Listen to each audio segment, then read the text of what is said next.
저는 소병선 관세사이고요. 현재 이제 관세사 회사도 운영을 하고 있고 금융개발원에서 보세사, 원산지 관리사 등 무역과 관련된 자격증을 강의하고 있는 강사입니다. 사실은 대학 전공하고 전혀 상관이 없어요. 대학 전공이 이제 경찰행정이어서 약간 공무원 쪽을 처음에 생각을 하고 대학에 진학을 했었었고, 대학 생활을 하는 과정 중에서 경찰이 어떤 방향으로 돌아가는지에 대한 간접적인 경험을 좀 해봤었는데, 10대 때 생각했던 방향성하고 직업에서 얻을 수 있는 만족감하고 다르다고 생각했어요. 특히나 저 같은 경우에는 남자의 와일드한 문화들, 그런 문화가 저는 잘 맞지 않았었거든요. 물론 회사 생활에서도 상명하복의 위계질서가 분명히 존재하지만 불합리하다는 건 아니고 저와 맞지 않다는 걸 개인적으로 좀 많이 느꼈었거든요. 어느 대학생들하고 똑같아요. 군대 갔다 오고 나서 뭐 먹고 살지, 뭐 해야 돈을 많이 벌 수 있을까, 이런 고민들을 했었었고, 그러다가 정말 우연이에요. 정말 우연히 아는 형이 이제 야, 관세사라는 직업이 있대. 어차피 이 수출입과 관련된 통관이라는 건 관세사를 통해서밖에 할 수 없고, 야, 그거 생각해봐봐. 그렇게 많은 우리나라 무역이 이루어지고 수출입 신고가 이루어지는데 1년에 75명밖에 안 뽑는데 야, 돈을 많이 벌겠다 라는 얘기를 들었어요. 저는 사실 제 인생의 목표는 크게 두 가지였었거든요. 사회적으로 명예가 있거나 아니면 정말 많은 돈을 벌고 싶은 그냥 대학생 때의 헛된 욕망이라고 생각해도 사실 오해는 아닌데, 돈을 많이 벌겠구나 라고 생각을 그냥 막연히 했었어요. 뭐 하는 직업인지도 제대로 알아보지도 않고. 그리고 나서 신문 기사를 보니까 관세사가 돈을 많이 번대, 연봉 몇위에 이렇게 올라가 있는 거예요. 그때 때마침 아르바이트를 하던 술집이 있었는데 그 술집 사장님의 친척분이 관세사라고 얘기를 하시더라고요. 그 사장님이랑 되게 친해가지고 막 이런저런 얘기를 많이 했었거든요. 자기 친척이 돈을 진짜 많이 번다고 막 이렇게 얘기를 해주시는 거예요. 잘못된 두 개의 정보를 가지고 전공과 무관하게 관세사 공부를 그냥 했어요. 무작정 공부하는 과정 중에서 이게 무역과 관련된 전공 분야이구나라는 것도 그때 알았어요. 하면서 그냥 그렇게 결정을 했고, 그 결정 결과 관세사가 된 거라서 뭐 어떤 큰 소명의식이나 내가 이게 너무 하고 싶었어 이렇게 된 거는 아니고요. 저는 근데 지금 현재에서는 제 직업을 굉장히 만족하면서 살고는 있습니다. 관세사를 가르치는 강사였었고, 학원 강사로서 처음 만났던 제자, 그 첫 제자가 저랑 되게 비슷하게 1년 반 만에 합격을 했고 현업에서 같이 봤어요. 심지어 제가 모셨던 사수분, 근데 그 제자가 그 사수분의 후임으로 들어간 거죠. 그러니까 저랑 같은 사수분을 공유하고 계세요. 그래서 얼마 전에 그 제자가 결혼한다고 해서 결혼식장도 같이 다녀왔었고, 연을 그렇게 이어나가고 있어요. 현업에서 가장 이제 기억이 남는 강사로서 에피소드이고, 또 다른 에피소드는 업무를 가끔 하다 보면 어떤 전시회, 박람회 같은 것들 있잖아요. 단일기회가 가끔 있어요. 저는 이제 주로 KF4에서 강의를 할 때 온라인 위주로 강의를 하다 보니까 들으시는 수강생분들 얼굴을 제가 모르잖아요. 근데 너무 반갑게 저를 아는 척을 하시는 분이 있어요. 갑자기 저기 소병선 관세사님 이러면서 아시는 척을 하는데, 제가 사람 얼굴을 잘 기억을 못하긴 하지만 아무리 봐도 제가 아는 분이 아닌 거예요. 알고 봤더니 온라인 강의도 저를 보셔가지고, 그분은 저가 익숙한데 제가 그분은 이제 처음 뵙는, 그러면서 또 명함 교환을 하게 되고, 그분도 이제 현업을 하시는 분이니까 업무적으로 연관 안 되시는 분들도 좀 있으세요.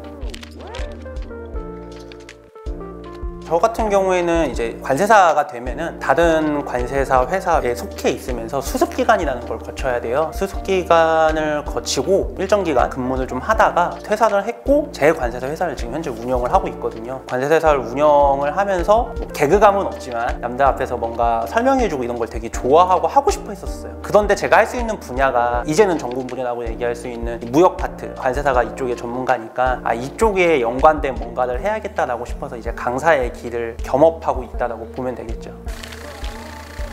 제가 강사로서 활동을 하잖아요. 그리고 제가 회사 업무를 할 때에도 항상 강조하는 부분이 뭐냐면 간결해야 돼요. 막 쓸데없는 경우의 수를 고려해서 사족을 여러 개 달고 미래에서 발생되지 않을 엄청 어마어마한 걱정들을 가지고 이러니까 이것도 공부해야 돼요, 이런 걸 굉장히 싫어해요. 이게 제 강의 스타일에도 좀 녹아나는데, 일단 설명을 하면서 제가 이해되지 않는 부분들은 설명을 할 수가 없어요. 굉장히 어려운 지식을 전달을 하는 것도 아니고 제가 강의하는 부분이 굉장히 간결하게 설명을 할 수 있는 부분이거든요. 근데 그게 단지 텍스트 문장이 굉장히 어렵게 나와 있을 뿐인 거예요. 항상 강조하는 거는 간결하게, 그리고 양을 최대한 줄여서 강의하는 게 저는 가장 중요하다고 생각하거든요. 네. 그냥 하는 순간이 즐거워요. 특히나 강의하는 거 워낙 좋아하는 편이라 금융기반에서 진행하는 강의 이외에도 제가 오프라인으로 기업 실무자들을 위한 강의들을 사실 많이 해요. 1년에 10차례 정도를 진행을 하는데 코로나 이제 터지고 나서는 거의 못하고 있어요. 그럴 때가 있어요. 약간 연예인들의 인터뷰라든지 이런 걸 보다 보면 듣는 사람들이 나를 집중해 준다라고 할 때 딱 주목도를 받는 경우가 있거든요. 그러니까 강의가 굉장히 잘 진행이 될 때, 그럴 때의 그 강사로서 느낄 수 있는 희열들이 좀 있어요. 정말로 대중 앞에 서는 직업들 있잖아요. 아마 그런 직업들이 그런 희열감 때문에 더 힘내서 할 수 있는 일이라고 저는 생각을 해요. 네.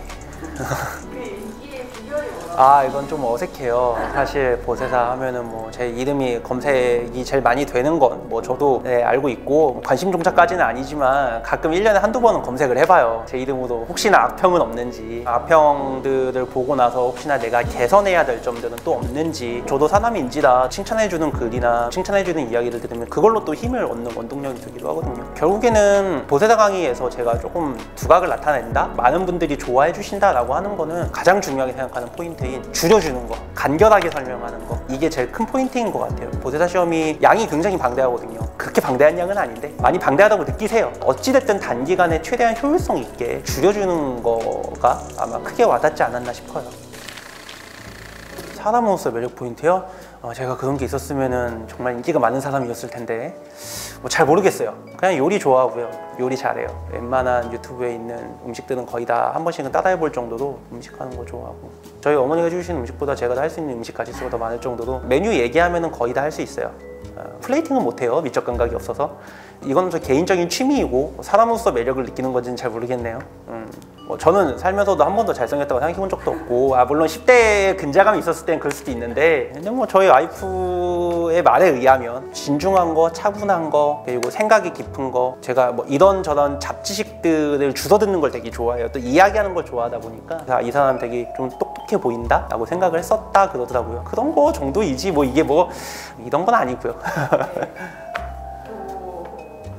개그에 대한 욕심이 있는지, 혹은 개그 치고 나서 이불킥했다는 없어요. 일단 개그 욕심이 없어요. 없는 이유 중에 하나가, 사실 정말 개그 욕심이 있거나 남들한테 이렇게 웃기는 걸 잘하는 사람이었으면은 강사가 아니라 어떤 MC나 이런 쪽에 대한 생각이 조금 더 있었을 거예요. 근데 그런 게 전혀 없어요. 특히나 온라인으로 진행되는 강의에서는 반응을 볼 수가 없잖아요. 그리고 그런 것들을 진행을 하게 되면은 강의 플레이 타임이 너무 길어져요. 잘 안 하는데, 오프라인으로 강의할 때는 사실 지식 전달만 이루어지게 되면은 정말 재미없어요. 저도 제가 학창 시절에 내지는 누군가의 강의를 들었을 때 중간중간에 뭔가 엮이는 에피소드들과 이야기거리들, 개그가 중간중간 섞여 들어가야 청중들이 저한테 집중을 해주거든요. 그래서 제가 강의를 진행하는 무역 파트 쪽에서 조금 재밌는 이야기들이 몇 개 있어요. 어떤 거는 각색시킨 것도 있고, 어떤 거는 제가 직접 경험한 것도 있고, 그 주제에 엮어서 이야기해주는 게 레파토리가 몇 개는 있어요. 정해진 레파토리 이외의 것들은 사실 개그를 하지는 않아요. 네. 공부를 하셔야 돼요. 지금 제가 생각하는 가장 큰 저의 전반의 삶에 대한 불안감은, 비트코인을 하는 제 친구나 모르는 사람들의 마음을 이해는 돼요.